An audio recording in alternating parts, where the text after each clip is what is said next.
여러분 안녕하세요. 오늘은 밋 데이브라는 2008년에 개봉한 코미디 영화에 대해 이야기해보려고 합니다. 이 영상은 영화에 대한 다량의 스포일러를 포함하고 있습니다. 안전벨트 매시고 출발합니다. 자기 방에 앉아있던 조시 모리슨이라는 소년이 망원경으로 밤하늘을 보고 있었습니다. 그는 운석이 하늘에서 떨어져 내려온 것을 봤어요. 그리고 그 뜨거운 구체는 밤하늘을 가로질러 자기가 있는 곳으로 정확히 날아오고 있었죠. 운석은 실제로 그의 방 창문을 뚫고 들어와 조시의 방 작은 어항 속에 착륙했습니다. 소년의 엄마 지나는 창문 깨지는 소리에 놀라 들어왔는데 골목에서 놀고 있던 불량 학생들이 가지고 놀던 야구공이라 생각하고 조씨를 위로하고 어서 자라며 방을 나섰어요. 3개월 후 훨씬 크고 뜨거운 구체가 지구로 향하고 있었어요. 불타오르는 유성이었죠. 그곳은 뉴욕 외곽에 자유의 여신상이 있는 리버티 섬에 착륙했어요. 그 운석구에서 흰 옷을 입은 흑인 남성이 다친 곳 하나 없이 툴툴 털고 일어났습니다. 흰 양복이 더러워졌지만 그 남자가 툭툭 털자 기적처럼 하얀 새 옷으로 바뀝니다. 겉으로는 아주 평범해 보이는데 하는 행동은 전혀 그렇지가 않네요. 뭔가 어색하게 걸어요.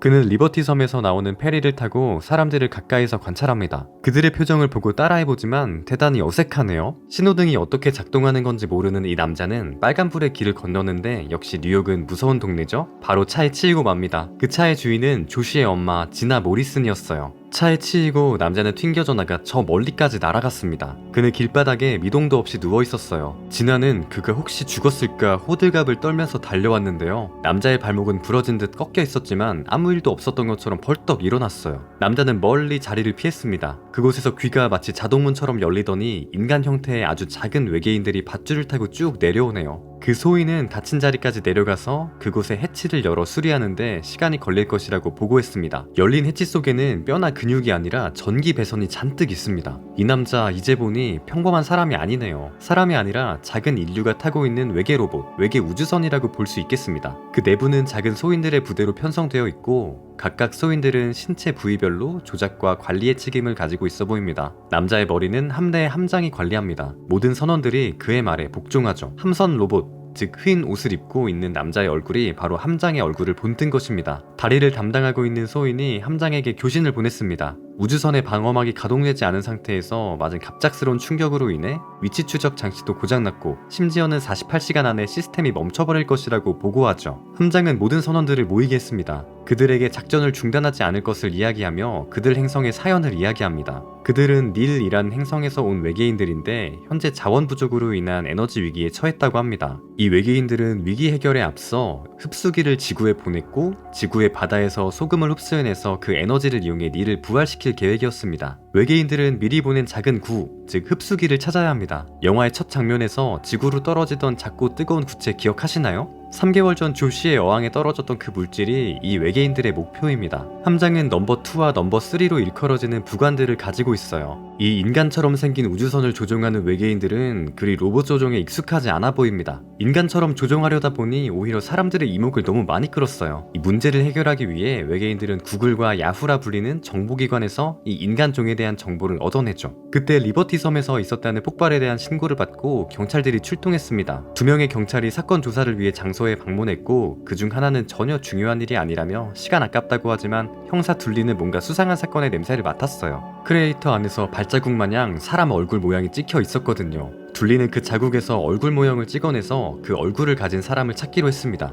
조시의 방 창문가에서는 조시는 흰 정장을 차려입은 이상한 남자가 자기 방 아래 골목에 서 있는 것을 보았습니다. 엄마를 불러 그 남자를 보여주자 진아는 자신이 아침에 차로 친 남자임을 알아보고는 즉각 아래층으로 내려갔죠. 진아가 그에게 사과하자 외계인들은 갑작스런 지구 외계종과의 첫 언어적 대화에 당황할 수밖에 없었습니다. 진아는 조시를 어서 학교에 보내고 무언가 이상해 보이는 남자였지만 그에게 사과하고 싶다며 집으로 잠시 들어오라고 초대했죠. 함장은 다급히 지구에서 가장 흔히 쓰이는 이름을 검색해서 자기 이름은 데이브 밍 챙이라고 소개했습니다. 데이브는 집안을 둘러보다가 조시가 자신들이 찾고 있던 흡수기를 들고 있는 사진을 발견했습니다. 진아는 조시가 학교 과학 경연대회에 나갔을 때 찍은 것이라며 조시가 그 공이 외계의 물질이라고 굳게 믿고 그것을 주제로 과학 프로젝트를 진행했었다고 말해줍니다. 선원들은 재빨리 아이의 위치를 조회했습니다. 데이브는 진아에게 서둘러 작별 인사를 하고 떠났습니다. 하지만 그는 옷장문과 현관문을 구분하지 못하고 옷장에 들어갔다가 멋쩍게 현관으로 나가죠. 데이브가 조시의 학교로 가기 위해 길을 나섰습니다. 넘버 2는 사람들이 빨간불에도 길을 건너는 등 안전수칙을 어기는 모습을 보고 혼란스럽다고 탄식하죠. 데이브는 놀이터 주변을 걷고 있었는데 아이들이 그에게 아이스크림 아저씨라며 놀리네요.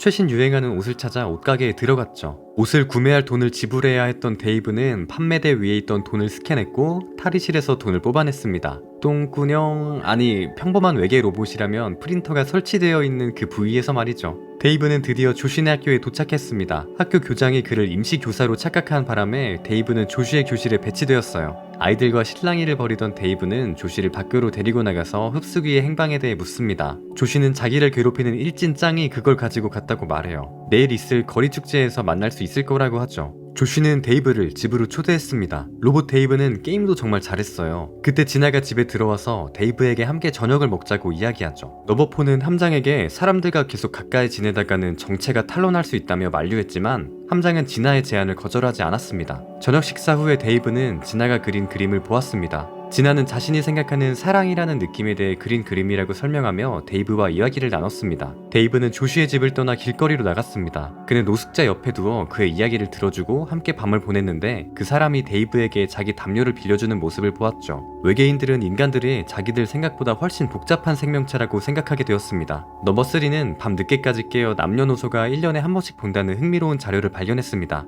그것은 유명한 미국 크리스마스 영화 멋진 인생이었는데요. 넘버 3와 함장은 그 작품을 함께 보며 눈물을 흘렸습니다. 조슈는 데이브의 흡수기를 찾아주기 위해 축제에 갑니다. 거기서 데이브는 핫도그 먹기 콘테스트에 나가게 되었는데 당연히 압도적으로 1등을 했습니다. 챔피언이 된 그는 상으로 인형도 받았죠. 진아에게 그걸 선물합니다. 데이브는 흡수기를 훔쳐간 양아치가 조슈를 괴롭히는 모습을 보고 양아치에게 혼쭐을 내준 다음 흡수기를 빼앗았습니다. 데이브, 그러니까 함장은 조슈와 진아에게 식사를 하러 가자고 이야기합니다. 부관인 넘버 2는 흡수기를 찾았으니 최대한 빨리 그걸 바다에 넣고 돌아가자고 말하죠. 하지만 함장은 이 사람들이 흡수기 찾는 것을 도와줬으니 당연히 그것에 대해 보답해야 한다고 부관의 말을 듣지 않습니다. 데이브는 진아와 조슈를 쿠바 음식점으로 데리고 갔어요. 거기서 칵테일도 먹고 춤도 추고 아주 즐거운 시간을 보내고 떠났죠. 그때 경찰은 크레이터에 찍힌 그의 얼굴을 가지고 데이브의 위치를 대강 파악했어요. 데이브가 즐거운 시간을 보내는 동안 몸속 소인들도 인간의 감정을 배우고 느끼기 시작했습니다. 공감하게 된 것이죠. 외계인들은 그들의 문화와 예절, 인간들의 성격에 대해 이해하게 되었습니다. 넘버 3는 넘버 4의 사무실에서 디스코 댄서로 변해버린 그의 모습을 발견했습니다. 그들은 함께 춤을 춰요. 넘버 3는 드레스를 입고 통제실로 가서 함장에게 함께 춤을 추자고 제안했어요. 하지만 그때 진아가 데이브에게 춤추기를 제안했고 함장은 진아와의 춤에 집중하는 것을 선택했죠. 둘리 형사가 그를 조사실로 데려가 왜 이 행성에 온 것이냐며 신문을 시작했습니다. 바로 그때 데이브의 머릿속에서 반란이 일어났어요. 넘버 2가 함장과 몇몇 선원들의 행보에 불만을 가지고 쿠데타를 일으킨 거죠. 함장은 부관들에게 넘버 2의 말을 듣지 말라며 자신이 함장임을 거듭 강조했지만 그들은 자신들의 고향 닐 행성을 살리려는 목적을 달성하려면 낭비할 시간이 더 없다는 것을 알고 있었어요. 그래서 넘버 3를 포함 선원들은 넘버 2의 명령에 따라 함장을 가뒀습니다. 우주선에서 일어난 쿠데타로 통제실, 즉 데이브의 머리를 장악하는 그 과정에서 외계인들은 스피커를 끄는 걸 까먹었어요. 그들이 하는 대화가 입 밖으로 다 새어나갔고 그를 취조하던 형사들이 다 들었습니다. 둘리는 데이브가 외계인이 확실하다고 결론을 내렸습니다.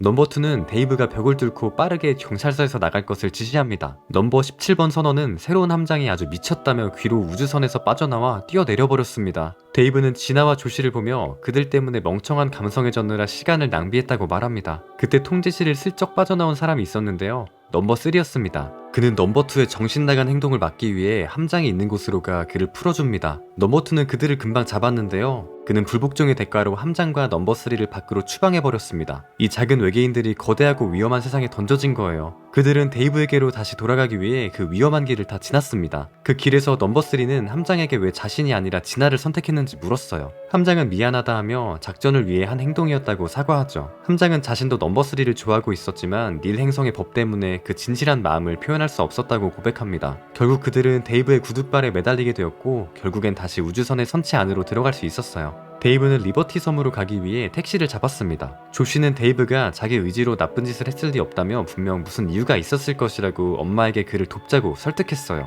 그때 둘리 형사는 넘버 17번 선원이 자기 커피에 빠져있는 것을 발견해요. 그는 17번에게 데이브가 어디 있는지 물었습니다. 넘버 2는 섬에 드디어 도착해서 흡수기를 물에 빠뜨릴 것을 명령했어요. 그때 함장이 그를 방해했습니다. 넘버 2는 이번에도 함장을 제압하려 했지만 이미 그의 포악한 기질에 질린 선원들은 그의 말을 듣지 않았어요. 선원들은 함장의 권위를 다시 인정하고 넘버 2를 항문 관리인으로 유배 보냈습니다. 그때 갑자기 흡수기가 데이브의 손에서 빠져나가 물에 빠졌습니다. 빠르게 일은 진행되었고요. 마지막 동력을 이용해 데이브는 흡수기를 작동 직전에 회수하는 데 성공했습니다. 그때 경찰들이 나타나 다시 그를 체포하려고 했어요. 조쉬는 날렵하게 경찰의 테이저건을 빼앗아 데이브를 쏘았고 그 충격으로 데이브가 다시 충전됐습니다. 데이브의 입이 열리고 그 입을 통해 함장과 넘버 3가 걸어 나오네요. 그들은 진아와 조슈에게 직접 감사를 전하며 지구에 해를 가하지 않겠노라 약속합니다. 자기들의 모행성을 구할 방법이 또 있을 거라면서 말이죠. 둘리 형사는 넘버 17번을 다시 데이브의 몸속에 돌아가도록 돌려줍니다. 어디선가 FBI의 헬기가 나타나 그에게 그물총을 쏘았습니다. 꼼짝없이 잡히는 걸까요? 그럴 리가요? 함장과 선원들은 재빨리 로봇의 발에 있던 탈출선을 타고 데이브를 지구에 남겨두고 우주로 떠났습니다. 함장은 넘버 3에게 사랑을 고백하며 결혼해달라고 해요.